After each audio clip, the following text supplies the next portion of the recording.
Hello everyone. Here we have discussed about class 12 chapter electrostatics. So at first we means what is electrostatics? Electrostatics is that branch of science.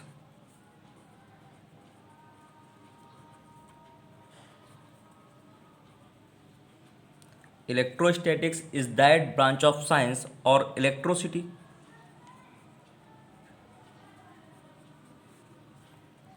in which property of statics electric charge are studies. Well, means electrostatics is that branch of science or is the branch of electricity in which property of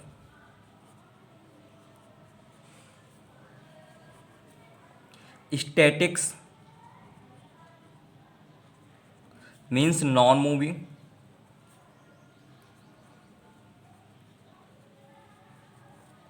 electric charge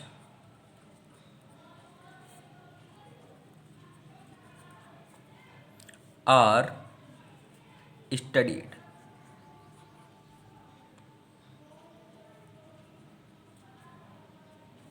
तो इसको simple terms में समझे तो electrostatics क्या होता है? Science की वो ब्रांच जिसके थ्रू हम नॉन मूविंग चार्ज के बारे में स्टडी करते हैं क्या कहलाता है? इलेक्ट्रोस्टैटिक्स. इलेक्ट्रोस्टैटिक्स बेसिकली क्लास 12 का फर्स्ट यूनिट है जिसके बारे में हमें आज कुछ डिस्कस करना है. अगर हम बात करें हमारे नेचर की तो हमारे नेचर पे क्या क्या चीज़ें अवेलेबल होती हैं और नेचर में क्या क्या है पहले उसके बारे में बात करते हैं. तो नेचर में दो चीज़ें हैं बेटा, या तो यहाँ पर मास है या जिसको मैटर कहते हैं. मैटर के अलावा जो सेकंड चीज है उसका नाम है रेडिएशन. अब अगर कोई चीज किसी के पास मैटर है, अगर कोई चीज उपलब्ध है हमारे पास, यानी कि अगर मैटर उपलब्ध है तो मैटर के पास क्या क्या होगा? अगर मैटर है तो मास होगा, मास है तो उसका शेप फिक्स होगा, अगर शेप है तो उसके पास वॉल्यूम भी होगा, अगर वॉल्यूम है तो मोमेंटम होगा, मोमेंटम है तो साथ में काइनेटिक एनर्जी होना कंपलसरी है. अगर अब ये सारी चीज़ें हैं तो भाई रेडिएशन भी कुछ ना कुछ रखता होगा. ऐसा नहीं रेडिएशन बिना चीज़ों को रखे हुए काम करे. रेडिएशन के पास जो बेसिक क्वांटिटी है वो होती है वेवलेंथ. आप जानते हैं जब कोई वेव चलती है तो वहाँ पर वेवलेंथ बनती है. साथ में वाइब्रेशन, आपने ये सारे टॉपिक अभी 11th में क्लियर किए हुए हैं. और ये एनर्जी कैरी करके चलता है. तो अभी हमने दो टॉपिक डिस्कस किए. नंबर फर्स्ट इलेक्ट्रोस्टैटिक्स क्या होता है, नंबर सेकंड नेचर के पास क्या क्या चीज़ें होती हैं. जैसे अभी आपने इलेक्ट्रोस्टैटिक्स को समझा, electrostatics is that branch of science और electricity in which property of statics और non moving electric charge are studied.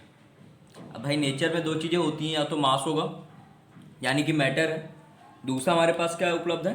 Radiation है. चलिए अब यहाँ पर हमने नॉन मूविंग इलेक्ट्रिक चार्ज की बात की है तो पहले तो जानना ये जरूरी है आखिर इलेक्ट्रिक चार्ज होता क्या है या चार्ज क्या होता है. तो बात करते हैं किसकी?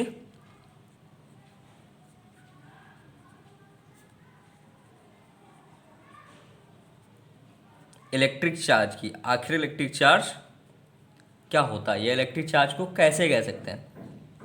तो हमने छोटी क्लासों में पढ़ा था कि हमारे पास तीन चीज़ें होती हैं. इलेक्ट्रॉन पढ़ा था किसी भी एटम के पास, प्रोटॉन पढ़ा था और न्यूट्रॉन के बारे में आपने डिस्कस किया था.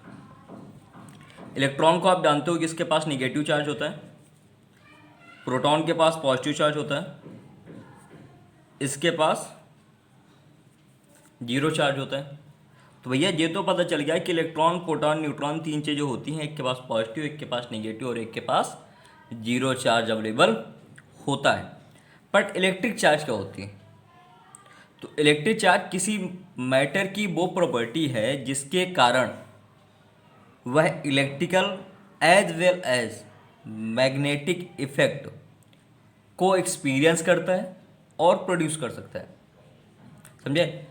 Charge is the property associate with matter due to which it produce and experience electrical and magnetic effect.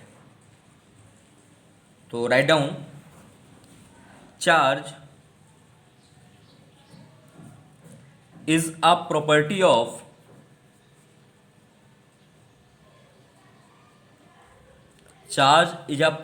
Of matter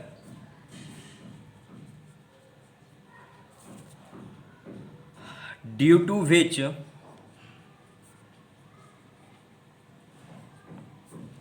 it produce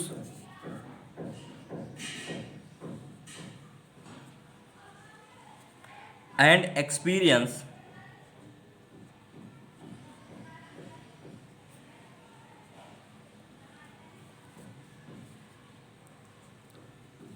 electrical and magnetic effect।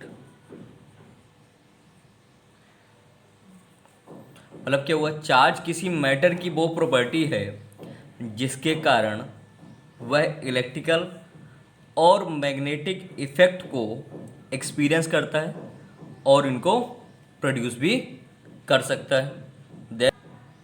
तो ये चीज़ समझ में आई इलेक्ट्रिक चार्ज क्या होता है। अब बात करते हैं इलेक्ट्रिक चार्ज आखिर डेवलप कैसे हुआ, ऑरिजिन ऑफ इलेक्ट्रिक चार्ज। चलिए भाई ऑरिजिन की बात करते हैं, क्योंकि अगर किसी चीज़ को जानना है तो उसके बारे में ये तो जानना जरूरी है कि आखिर वो डेवलप कैसे हुआ।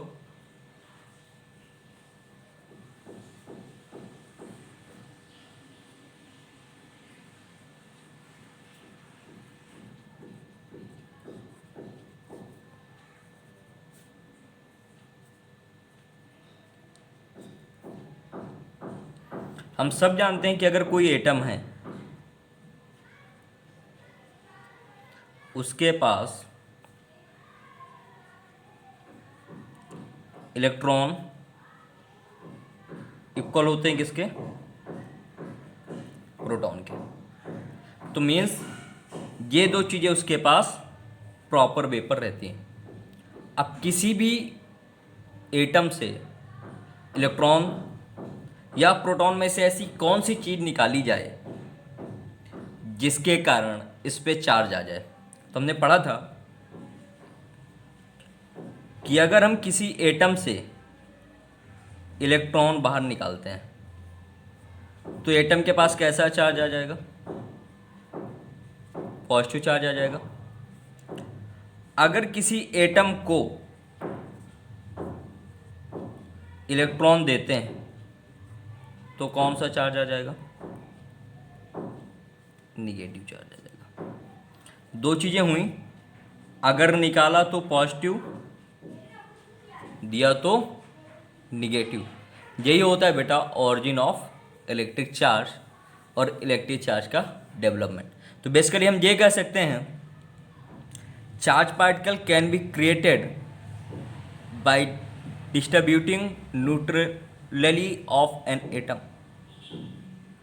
या तो ये कहें charge can be created by the atom, loss of electron gives positive charge, gain of electron gives negative charge. तो दो चीज़ें हुई, अगर लॉस हो रहा है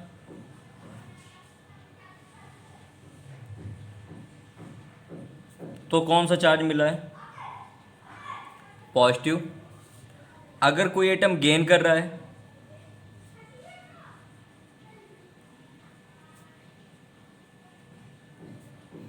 तो क्या चीज़ें मिल रही हैं, निगेटिव। मतलब बेसिकली हुआ क्या कि इलेक्ट्रॉन का देना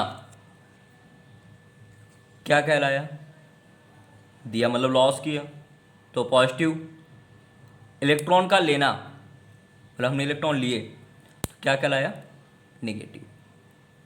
ठीक है बेटा, नेक्स्ट टॉक में डिस्कस करेंगे कि इलेक्ट्रॉन कितने प्रकार के होते हैं और इलेक्ट्रॉन बेसिकली होता क्या है, या चार्ज कितने प्रकार के होते हैं और चार्ज होता क्या है। Okay, thank you.